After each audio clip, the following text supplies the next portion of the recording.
मैं हूँ वकार यूनस और इस वक्त मैं मौजूद हूँ खानूवाला मंडी में और यहाँ पर बड़े ही ज़बरदस्त किस्म के जानवर हैं और यहाँ पर ये एक जानवर है जिसका नाम है कालिया और इस जानवर की इस मंडी में बड़ी धूम है। तो आइए इसके मालिक से बातचीत करते हैं, उनसे पूछते हैं कि इसको क्या खिलाते हैं और इसका रंग देखें, ऐसा लगता है जैसे किसी ने ना इसके ऊपर पॉलिश की हुई है तो या इसको कलफ लगाई हुई है। तो आइए इसके मालिक से बात करते हैं। अस्सलाम वालेकुम जी। कम सलाम जी। की हाल चाल है ਤੁਹਾਡਾ? दुआवां जनाब। उस्ताद जी कित्थों आए हो ਤੁਸੀਂ? ਇੱਥੇ ਖਾਣਾ ਨਹੀਂ खानू आने दे हो? अच्छा मैंने दसो आप ਤੁਹਾਡਾ बैल तो माशाअल्लाह ना बड़ा सोहना है तो ਇਹਦਾ रंग वाकई ब्लैक है कि ਤੁਸੀਂ कलफ तो नहीं की हुई? 10,000 यार जी। अच्छा यार मुझे बताएं कि आप इसको क्या खिलाते हैं? गाय पाई दा बस पट्ठे पुट्ठे सिर्फ तो ये मैंने दसो कि एक दोंदा है या चोगा है? चौगा चोगा है। अच्छा माशाल्लाह ज़बरदस्त। तो दसो कितनी डिमांड है ਤੁਹਾਡੀ? 3.5 लाख। 3.5 लाख से कितना लग गया? लगन तो कोई नहीं यार, हाले होनी छड़ के लेंदा। वो नहीं आए हो? कोई हाले तक आया नहीं गाहक? कोई नहीं। 2.5 लाख का देना है? नहीं देना?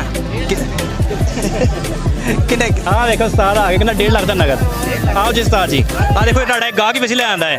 इधर आ यार। हाँ भाई कह रहे हैं कि 1.5 लाख नगद। 1.5 लाख रुपया नगद। 1.5 लाख। हाँ उस्ताद की करना? जे पौने 2 लाख लेना फिर किस्तां दे। लो यार 1.5 लाख रुपया ਅਸੀਂ ਦਿੰਨੇ ਇਹਨਾਂ ਨੂੰ। हाँ देखो जी ਐਡਵਾਂਸ ਨਹੀਂ ਅਸੀਂ ਕਰਨਾ। अच्छा ਤੋਂ ਬਾਅਦ ਨਹੀਂ ਦੇਣੇ, ਹੁਣੇ ਦੇਣੇ ਆ। ਹਾਂਜੀ। हाँ उस्ताद की करना? 3 ਦਾ ਪੂਰੇ ਤੋਂ ਘੱਟ ਨਹੀਂ। पूरे 13 का ही देना? पक्की लोहे ते लकीर है? पक्की। 3 ਲੈਣਾ ਫਿਰ ਬਾਕੀ ਕਿਸ਼ਤਾਂ ਦੇ ਪੈਸੇ ਕਰ ਲਾ। यार 2,99,99 रुपये दे दे। ਹਾਂ ਠੀਕ ਹੈ ਜੀ ਦੇ ਦਈਏ। फिर इन्ने की मान जाएगा?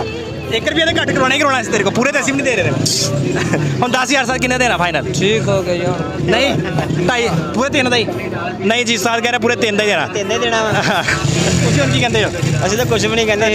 चलो 1.5 ही ਲਾਇਆ। चलो फिर 1.5 वाला कोई होल्ड लब लो। हाँ जी। चलो लेकिन दुआ करते हैं नाज़रीन जरा ना माशाल्लाह बैल तो बहुत सोहना है। दुआ करते हैं कि जरा ना मालिक ने पालिया है उन्हें काफ़ी मेहनत की है कि उन्होंने भी ना उसकी मेहनत जोगा ना मुआवजा मिल जाए।